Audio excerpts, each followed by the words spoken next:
I'm going to introduce all three panelists. This is for the Partnerships and Belonging panel, and we'll begin with Alexis McGill Johnson. Alexis is the co-founder and executive director of the Perception Institute, a consortium of social science researchers, law professors, and culture makers focused on the role of the mind sciences in developing interventions to address issues of bias and discrimination in workplaces and other key domains.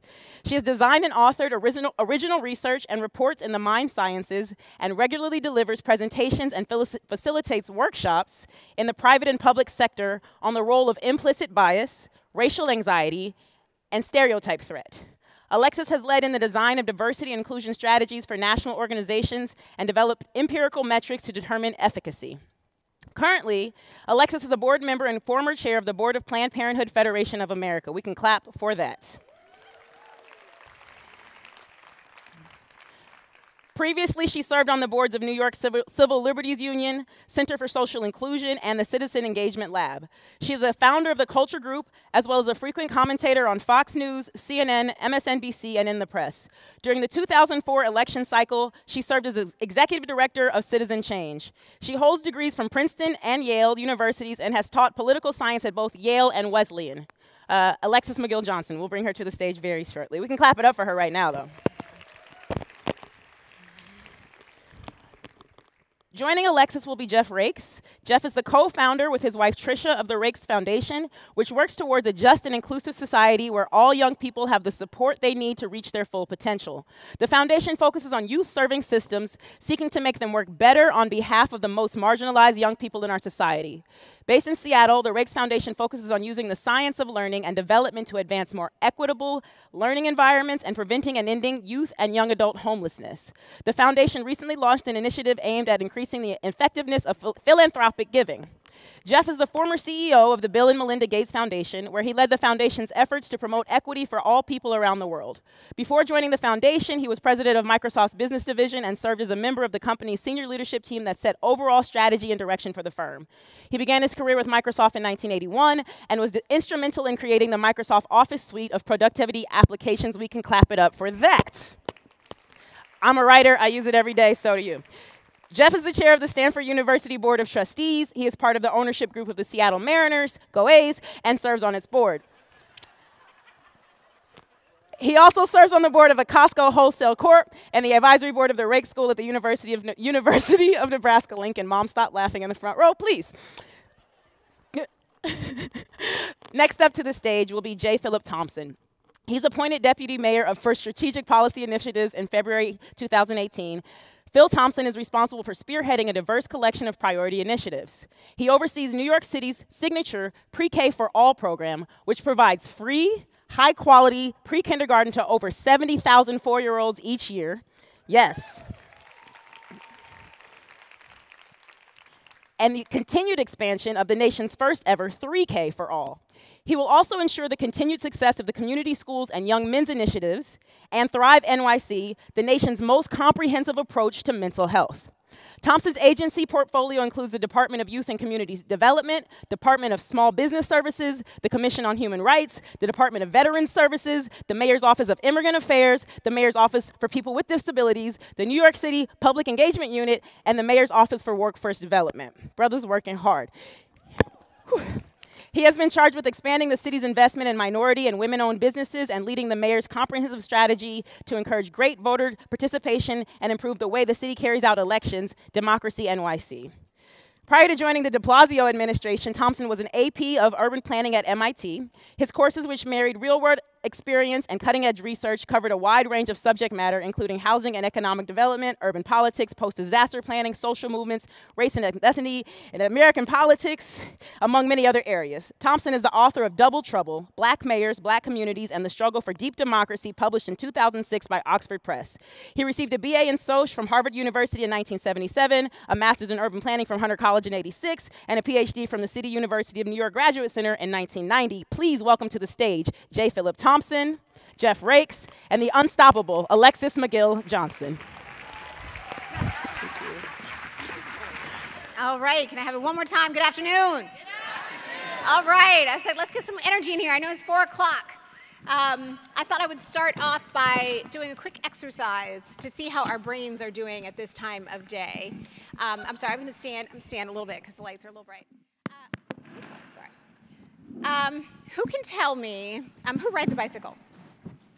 Okay, lots of people ride a bicycle. Okay, so when you have a wheel of a bicycle and then the radius of that wheel, what's that called? Okay, say it loud. Okay, all right. Now I want you to clap. Ready, go. The radius of a wheel is called a, if I tell you something funny, it's a, I don't drink Pepsi, I like, the white powder of an egg is called a, the white powder of an egg is called a, I can see how we're doing now. So what did I just do? I was checking on your conditioning, because that's what we do at Perception Institute. We're constantly trying to figure out how our brains are automatically processing lots of information, rather, very quickly and very efficiently. And sometimes what that does, how that gets in the way of our experiences of belonging, why we otherize, how we embed those negative stereotypes in our brains around implicit bias. We started Perception Institute 10 years ago when we were worried, actually, if you can believe it, 11 years ago, when we were worried about the experience of race under then candidate Obama, the conversations that we were going to have, whether or not we'd be even able to have these conversations around race. And yet, we knew that there was something really important about the science that was still largely living in the academy, working with social psychologists who were really had these wonderful ideas of how to disrupt bias, but they weren't necessarily translating into the public sector. And so we worked with that information. We started working with police departments and judges and school districts over the last 10 years.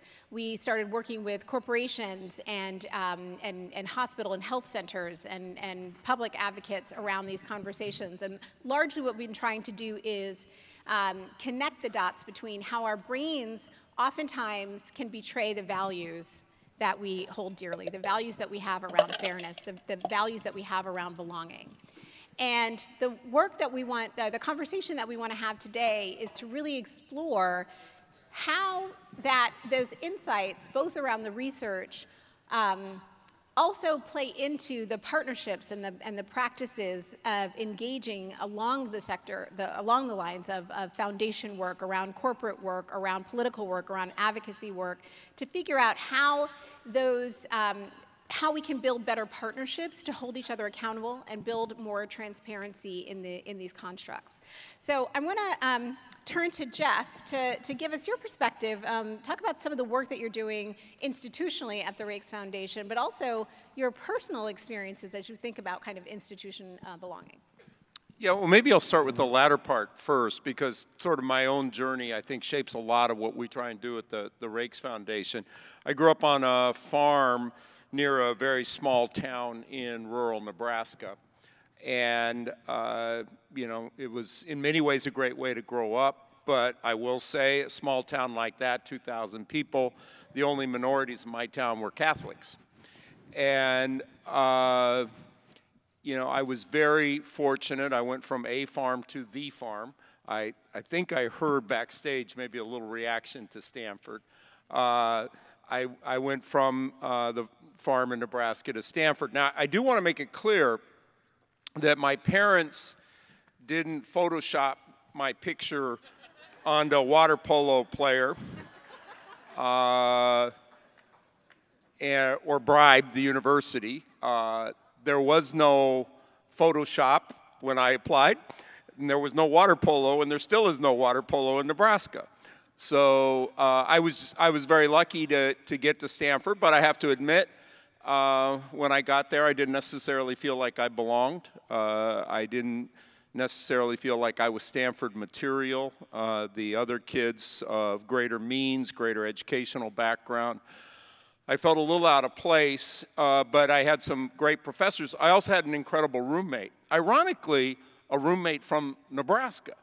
There are only about 5 kids from Nebraska that go to Stanford.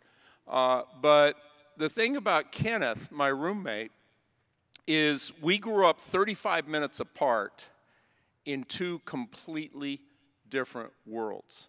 Kenneth is African American. He was from the urban part of Omaha. Here I am from a farm, and that was the beginning of me learning some of the most important lessons of my life, things that I learned outside the classroom at Stanford. Kenneth and I became good friends. We moved into Ujima, which is the Black Cultural Theme Center at Stanford, and that was part of a journey where today I feel like I have more language to put around what I learned. And probably one of the most important lessons I learned is that privilege is invisible to those who possess it. And, you know, so that shaped a lot of my thinking from college on. If I fast forward on the journey to the Raikes Foundation and what we are doing today, I might start with education and how some of that early experience for me and my wife Tricia, who's here, how some of her early experiences shaped how we think about education. Our basic view is that the U.S. education system was designed in the 19th century, and it was designed to direct a few students, primarily white, male, upper class, maybe middle class, to rigorous learning experiences. And unfortunately, when we look at the system today, 150 years later, that legacy persists. Race and class are still the most reliable predictors of academic achievement in our country. And that's true even as our nation and schools become more diverse. Now let me flip over to our role in philanthropy. Philanthropy is largely dominated by white leaders, and many of those leaders want change. You know, they feel like they see some of the issues that we all care about, but I think it's very important to recognize that our perceptions, our ideas are shaped by the experiences that we had, and that's a problem because you know, the education system works for someone like me. It was designed for me. But the result is, and you know, other philanthropists, they tend to be focused on what they know, their experiences, and they try and make the students, the teachers, fit into the existing system rather than really examine the system for what it is, and then ask, why is it not producing the outcomes? And you really step back and understand the system. And so there's really that blind spot that we tend to have because the system worked for us. And I particularly resist this idea that, you know, we should just tell young people who are furthest from opportunity that they should just pull up their bootstraps and work hard and they too will be successful. I think it's extremely important that we understand where people are situated relative to opportunity. And this is one of the things that we work with John Powell on, because you have to really understand where somebody is relative to opportunity and what are the structures that get in the way before we can really have a meaningful impact on their opportunities. So in the case of the Raikes Foundation, we have embraced the ideas that John Powell has put forward under targeted universalism. We think that, yes, it's great to have a universal goal, but you have to understand where people are, especially with their identities, where they are relative to opportunity, and then have strategies that are specific to what they're going to need. And so, you know, if you think about these narratives that we have in society, they can be so both pervasive and damaging in terms of how it shapes people's perception of opportunity. And what this did from a philanthropic standpoint is it led Tricia, my wife, my co-founder, and I to really speak out more forcefully and more openly on the need to focus on equity in philanthropy. So we focused a good deal of our energy on persuading, trying to persuade other white philanthropists to do the work that will help them understand the inequitable systems that we have in place. So I'll just say a little bit more about our education work, because I feel like that's providing us some of the tools that allow us to have this dialogue, what I hope is a bridging dialogue with people, other people in philanthropy. And I'm going to start out with school finance. You know, our country has a shameful history of redlining and the, you know, denying black people opportunity relative to housing, to build wealth. And then you layer on top of that an inequitable school finance system that's based on property tax. And that's the system that we have today. So I'm spending a lot of time with the help of the Raikes Foundation team to really dig in and understand this, and because we need change. So I'm working with Linda Darling-Hammond, I'm working with the Learning Policy Institute to try and use that as a way to draw other philanthropists in on the issues of inequity in our education system. Another example would be the science of learning and development. We try and leverage the science. Now, to be quite honest, the science kind of tells us what we already know. If you create an environment where students, where young people feel like they belong, where they feel like they have the opportunity to succeed, we know that they're going to be more successful. The science tells us that. So we use the science to state what is the obvious, and that actually helps break down some of this narrative that gets in the way. Schools have to be designed so that the student feels like they belong, that they can be successful, and you know, you can't do that with a race-blind approach. Identity and belonging are deeply intertwined. So the biases of the adults, whether they're explicit or implicit, they send signals. And so what we're trying to do is we're trying to understand how can we shape schools and school systems to really understand this so that we create systems where these young people feel like they belong and can be successful based on their identity.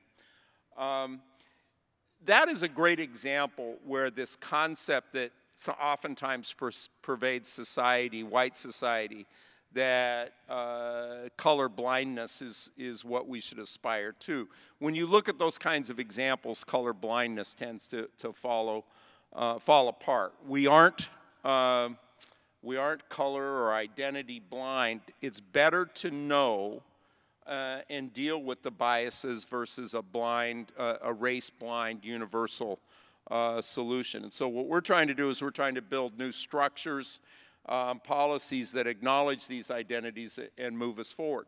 We are quick to recognize we have a lot to learn. But, you know, John Powell is a great mentor to us, and one of the things he said is even if you don't know everything, you know, it's important that people who look like us wade in and build the trust, the dialogue, so that we can take the benefit of our experiences and try to bring people in. So that kind of gives you both a little bit of our journey and then how we're trying to use that in what we do in education, and we also use some of those concepts in you know, youth homelessness and others. So we have a long way to go, but we feel like we're learning and we want to move forward. Yeah, you're off to a really important start with some really core aspirations, I think. Phil, I'd love to hear, you've spanned academia, currently government work, labor work, building partnerships, obviously, and all of that, thinking about partnerships with big business, as it were. How do you kind of connect the dots and think about belonging and bridging those conversations? One thing I'm working on now, and there are a lot of things we're trying to do as a city, but one of the things is to try and develop a concept of government that goes beyond taxing citizens and then spending through government programs. And thinking about how to use government to change the way the so-called private market works. And the standpoint or the starting point being, we are one country, we are one people, we are one nation, so how do we make the economy, including the private market, work for everybody? And as simple as that notion sounds, it's always been a fight in this country, not just about like what should government do, but even the notion that we are one people has been historically contested, first by slavery and slave owners. The notion that black Americans were 3/5, you know, is an example of that. But even on things like everyone's trash should be collected in a city. Until the Civil War in Chicago or other major cities, trash was, if you could afford to have somebody come pick up your trash got picked up. If you weren't wealthy enough for that, your trash didn't get picked up. And it wasn't until Chicago, after the Civil War, when a bunch of Civil War veterans fought to say, no, everyone's trash should get picked up, because we are one people. Because until the Civil War, that really wasn't a concept. We are one people in one city. Then we started having municipal trash collection. So what we're trying to work on in New York right now is, how do we actually think of the economy that way, from the standpoint of how does it benefit everybody? Now, for me, that starts with challenging the notion that the economy is something that exists separate and apart from our social arrangements and our public policies. Capitalism was founded on the assumption that human activities that are not profit-making, like taking care of children, taking care of elderly and disabled people, would be done by women or done by slaves for free. And these were obviously social arrangements, that women would take care of kids for free, and slavery obviously was a social and political arrangement. But the private economy depended on that to function, or that notion of the economy, private economy, depended on that to function, but we usually don't think of that as part of the economy, but it always was. And if you look at the last 100 years, basically, women said, we want to be full citizens. Black people, other people said, we want to be full citizens and treated like everybody else in the economy. But that creates a big problem for us as a nation, because we've never actually thought about how do we think about social policy and the economy as a whole to ensure that every woman, every person really has an equal opportunity, an equal shot to participate, to succeed in our economy. So that's one of the things we're working at. And government is the institution that works in the intersection of all of this.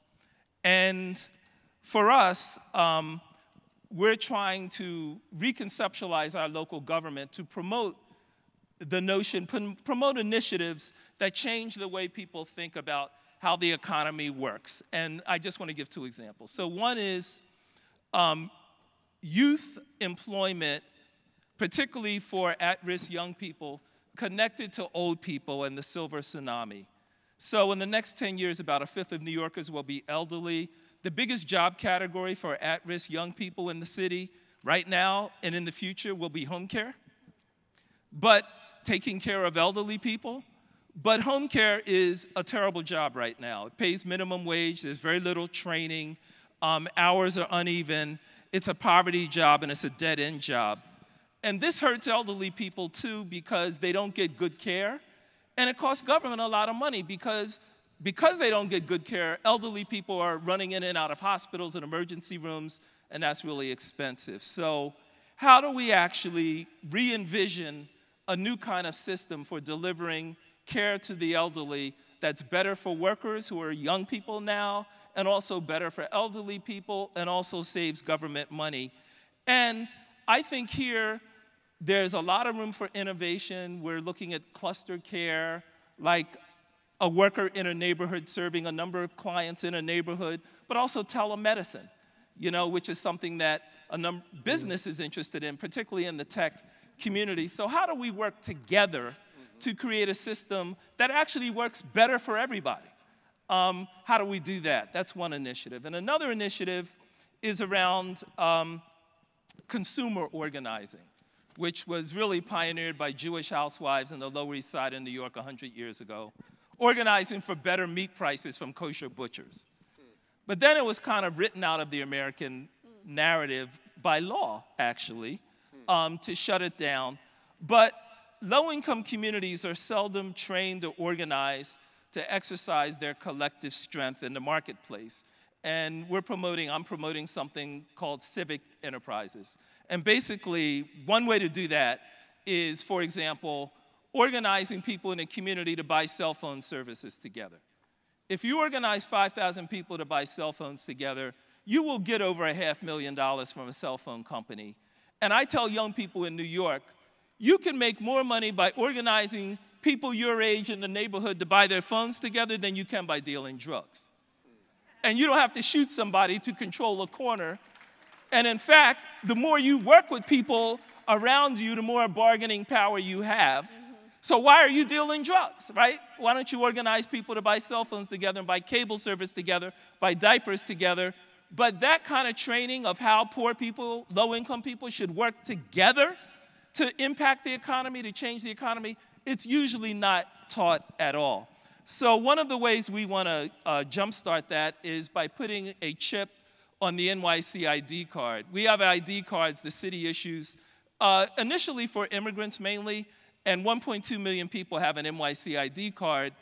Low-income Black and Latino communities on average pay about 10% of their income on finance charges because they're victimized by predatory finance, payday loan places, check cashing places, on and on, 10% of their annual income on finance charges.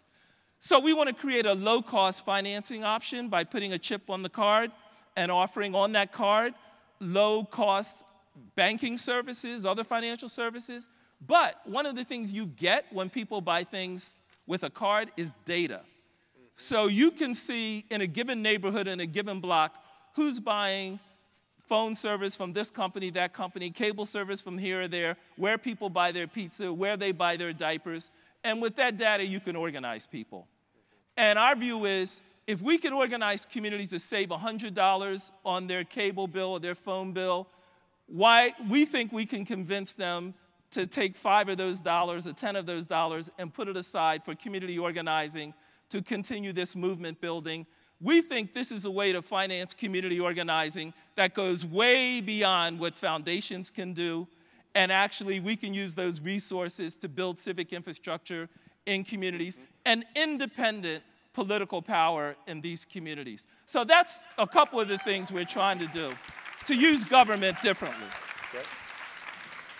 It's really incredibly powerful. I think that it's interesting, the work that you both have touched upon still revolves around, I think, a notion of fairness, right? Like a belief that people actually should have equal access to good education, not in a targeted universal way, appropriately targeted universal way.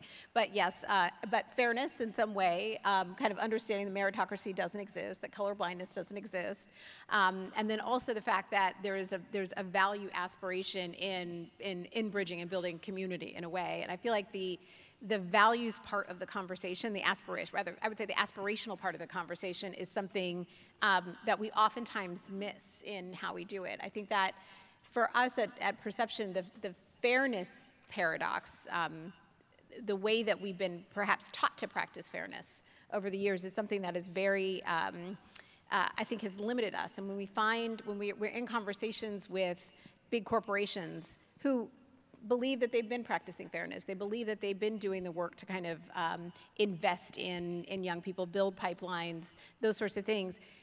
They still don't understand what's getting in the way of that work as well. And so I'm wondering if you could talk about some of the challenges, right? Like the aspirations are critically important, but what do you think is actually getting in the way if people do believe in that work? Well, I'll throw in a perspective from philanthropy. You know, right now we're seeing some shifts in philanthropy, which I consider to be positive. We're seeing many more philanthropists or the people in the nonprofit community be interested in equity. I think one of the challenges is equity still for many is a buzzword. It doesn't have the power, the force of definition, of planning, accountability. So we're trying to figure out, okay, how can we dimensionalize it? How can we make it more tangible? So one of the things that we did, led by a leader in our foundation, Lindsay Hill, was work with a group, Promise 54, to have an assessment tool for the education sector. And basically it's a tool where a school and a school system can see where they are on an equity journey. So making it much more tangible in terms of where the entity is, where the organization, and you know, frankly, it confirms what you would expect, that we aren't really living up to the promise or potential. We at the Raikes Foundation have taken the survey. We think we have to really explore where we're at in our journey. So I offer that as an example of where we're trying to do things that will help the field navigate the journey and make the goal of equity more clear, more tangible, to have that force of definition, of planning, and accountability. Is it just investing in outside groups, or what are the ways in which you actually are creating equity throughout your operations as a foundation?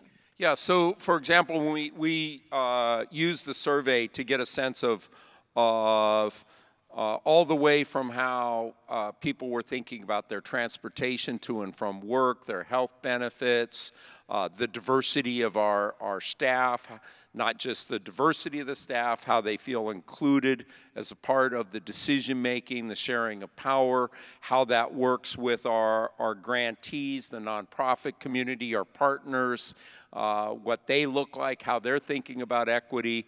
Lindsay led the creation of what's called BELL, the Building Equitable Learning Environment network, and what we're doing there is we're working with school support organizations. You can almost think of as management consulting groups for schools, and a fundamental part of working with us on BELL was for them to share with us in the schools where they work, who are the students who are least well served. We made that a part of the consideration process for making the grants. And that's been a great learning journey for, I think it's roughly 8 or 9 of those school support organizations that we're working for, and we created a network so that they can each share their experience. So we're both trying to use these kinds of tools internally as well as externally. Then what we can do is we can build on that experience to try and bring others in the philanthropic and nonprofit sector and civil society. And ultimately what we hope, we're big believers in catalytic philanthropy, we hope that what we are doing through our philanthropic work is identifying the kind of innovative interventions that are co-created with the communities that we hope to have positive impact or positive change, and then use that, show the evidence of the efficacy, and then use that to try and encourage the scaling up and sustaining by the public sector and or the private sector. So we view ourselves as partners with, say, Phil or the public sector or education, because what ultimately we're going to have our greatest impact if we can figure out how to move the public sector and private sector resources in a positive direction relative to equity. Yeah. So I would just add that we're in New York, we're trying to figure out how to leverage our $20 billion plus in annual procurement dollars to support and build what I call economic democracy, companies that actually enable their employees to have voice on the job, but also, you know, that are responsible partners with the communities and the people in the city where they are. And to tilt our preferences when we're picking contractors and handing out contracts to those kinds of businesses. Right now, if a business hires folks from one of our workforce centers that takes folks from public housing or low-income communities and does job training, they don't get any credit for that. And another company that does none of that might be a little cheaper and not work as hard, but it doesn't matter.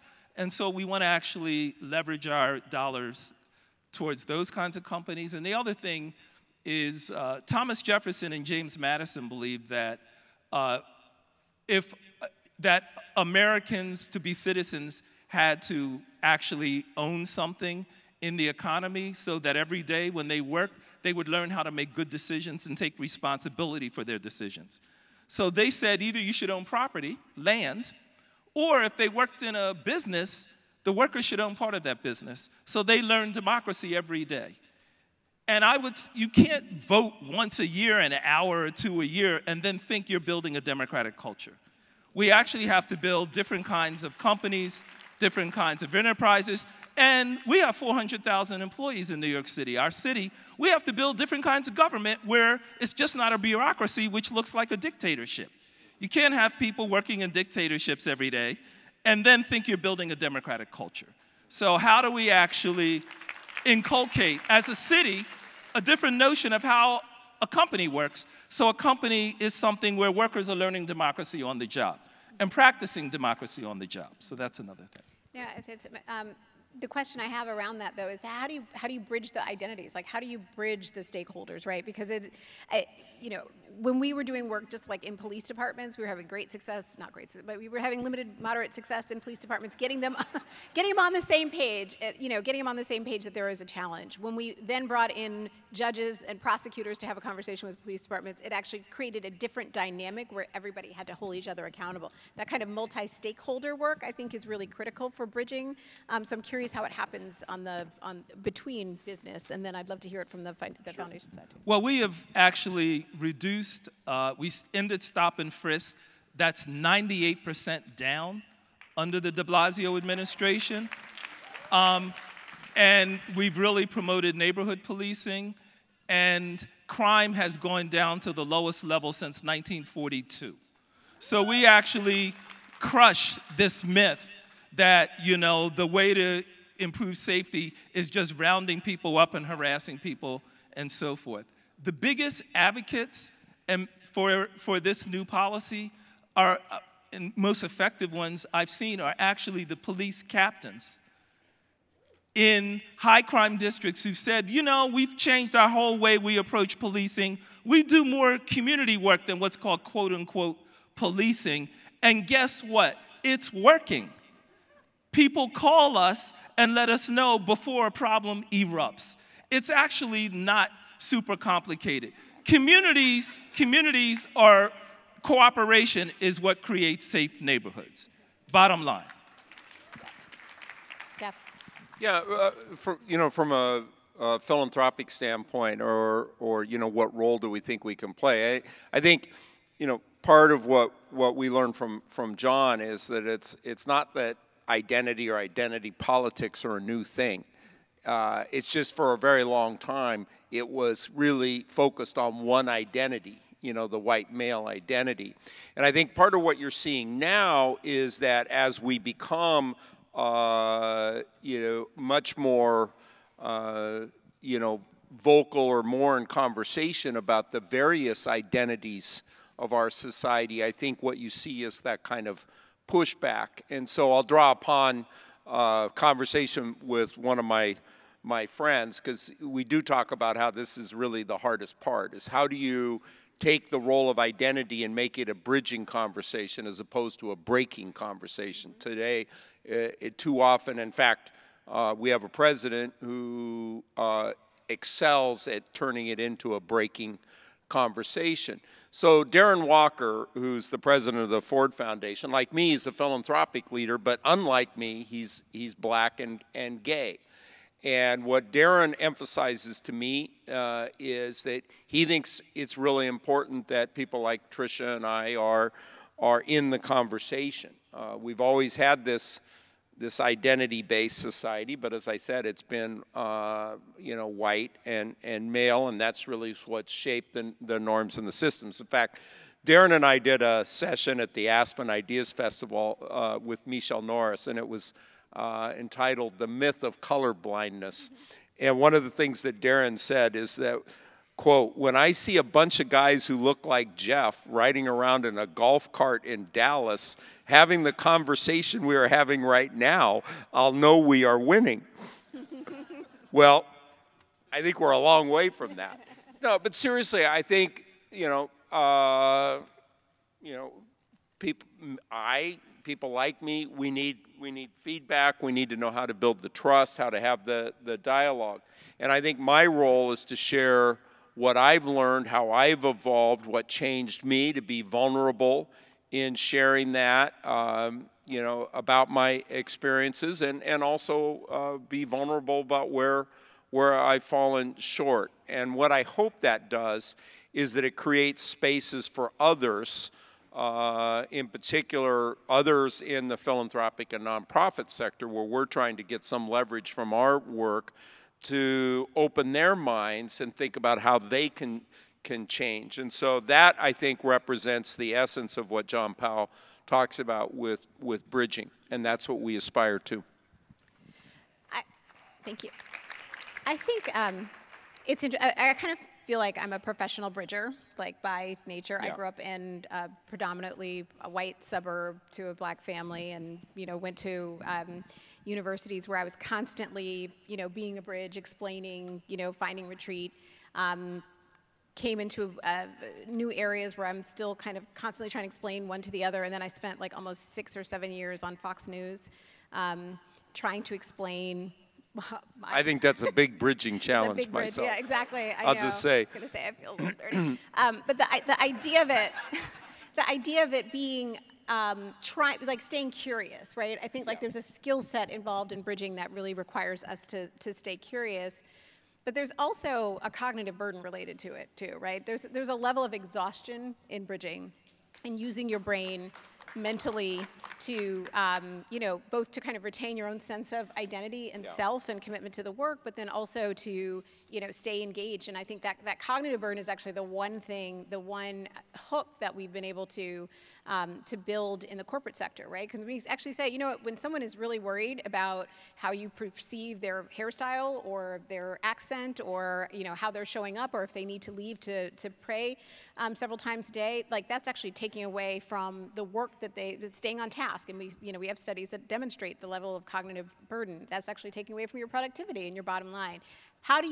They're like strategic kind of arguments, business case arguments that you can make around it. I think we've been relying a lot on the politics of morality around it, the politics of fairness. I'm wondering, how do you actually also then create a way to bridge both the morality and the bottom line in a way? And I think the community policing was one way of making the case, right? Creating safety, but also actually building that community value in there. I'm wondering if there are other ways in which, I don't know, like just from an identity perspective, just the level of burden that we particularly those of us who have been otherized or been broken by the current climate that we are engaged in, have to navigate. And how do those systems affect you? I never separate identity from power and policy. So the reason why waitresses make so little money generally, the reason why home care workers make so little money generally, is because care work was mainly done by women for thousands of years, and it was supposed to be done for free. And people still have a hard time paying a living wage to a waitress or a home care worker or to a caregiver, and that has nothing to do with skill. Why do we call elementary school teachers and nursery school teachers unskilled labor, or home care workers unskilled labor? Taking care of a young child, you need skill. Yeah. But the building trades, the plumbers, the electricians are called skilled labor. Why? That has nothing, that's about power, that's about social convention. I speak a lot to white workers, low income, some not low income. I spoke a couple weeks ago to the building trades, and I said to them, Frederick Douglass was a labor hero. He's not just a black hero. Slaves understood they hadn't gotten a paycheck in 300 years. They understood they had a labor issue. You didn't understand it was a labor issue. The Civil War was about work and labor. It wasn't just about skin color in the abstract. They understood that. Harriet Tubman is your hero, not just my hero. But the very narratives we tell about each other, when we tell about our history and where we came from, is segregated. In 1954, when the lawyers for the NAACP argued Brown versus Board of Education, they said the reason segregation was instituted in the late 1890s as federal policy was to separate poor whites and poor blacks who had come together in the populist movement. That's why. And so ending segregation isn't just about us liking each other or feeling good about each other in the abstract. It's about building power together. When Martin Luther King went to the AFL-CIO in 1962, Martin Luther King said to the AFL-CIO, I will end the civil rights movement and bring 40 million black people into the labor movement. We don't need two movements fighting for the same thing. We just need you to desegregate so we can join and we can be together. And when we come together, we change everything. Only 4 of 72 unions agreed with Martin Luther King. So it's about power. Where is Trump building his base? It's amongst those anxious white workers who feel like everything is slipping away from them, and the other are black folks, immigrants, etc. The narrative has always been used to give certain people power and deny other people power. I think poor white people are ready to hear a message like that in America. Amen. Let the church say amen. I think that from, no, seriously, I mean, I think with the last question really was about commitment. It was about kind of short-term strategies moving forward in bridging dialogues, the kinds of difficult conversations that we know we need to have. We've been having for centuries. But it does feel like there's a critical time. We were just talking about this in the green room, like that this moment, this kind of political moment that we're in, where all of these forces have been coming together we've all been working on these issues for decades, right? Watching labor issues come to a boil, watching demographic change happen rapidly, watching immigration and our role as the U.S. in that. And so now that we're at this moment where bridging becomes even more important, and maybe it's a little bit easier to do because it is so us and them, what are the, how do you think about kind of the short-term strategies, and what kind of commitment are you going to give from the foundation in order to continue that conversation, lift that up? Yeah, and then real quickly, I just want to back up to your previous question to say that the cognitive load that you described is quite real. And I just want to suggest to the audience a book called Whistling Vivaldi by Claude Steele that actually uses science to explain exactly what Alexis described. It's a fabulous book, and I think it really, really helps. To your question about what we're trying to do at the Raikes Foundation, or what we think needs to be done in philanthropy, the thing that we've learned from John Powell is that we think of the importance of bridging, and we hold that as our North Star. That is a role that we can play, and if we play it well, it can be highly leveraged, because we can bring other people, other resources, other power into this in a way that can be quite effective for achieving racial equity and social justice in society. So I think the key question is, how do we use that in a way that will shift these deeply entrenched narratives that you and Phil have talked about. Certainly, we hope that what we do at the Raikes Foundation represents a model of what foundations or philanthropy can do. We have to avoid the invitation-only process. We have to get out of our echo chamber. We have to work with those that we hope to benefit in ways that we are co-creating those so-called innovative solutions. Trish and I have to think about how we use our voices, how we communicate in ways that will bring more people into the tent, but at the same time staying true to our values, to our commitment to racial equity and social justice. And that may sound easy, But it is really, really hard, because if we come across in a certain way, we will push them away. What we want to do is we draw them in, and that's a big part of why we really try and learn everything we can about bridging. And we think along the way, another contribution we'll make is how we share our journey, because we are very committed to share our journey, and we hope that in the process of doing that, it will bring others along.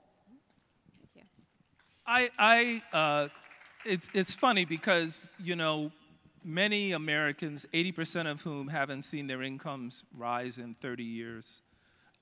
We've seen great inequality. But at the same time, America's the most wealthy nation in the history of humankind. I think household wealth hit $100 trillion last year for the first time ever. So the nation is really wealthy. We don't distribute the money broadly, but it's not because we're poor. And actually, if you look at on the horizon what digital technology and AI and all of that can do to improve productivity, and it's a promising, wonderful opportunity. The problem is we're not approaching the green economy or the tech economy in a unified spirit.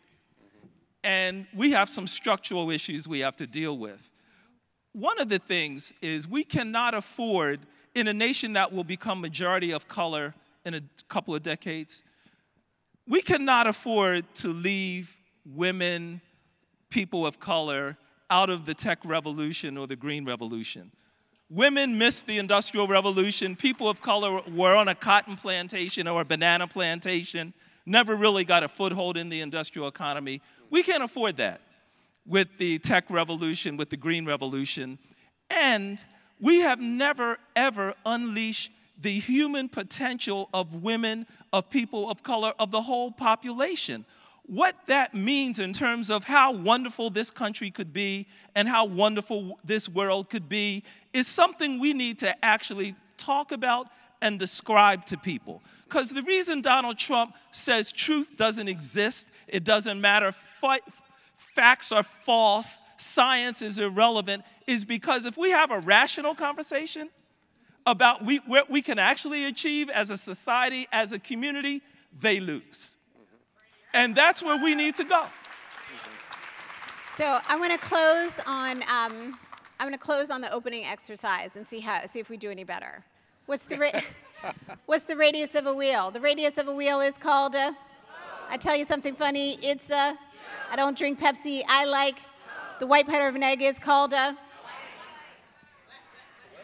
That is the power of learning how to override our automatic brain. We don't have to be at the mercy of it, and we can be open. What these learnings, these critical learnings that both Jeff and Phil have offered us really are about how we can open ourselves up to these long-term views and understand how our identity is actually an asset in these conversations, learning how to bridge and build better power collectively. So thank you both for joining me in conversation. Thank you.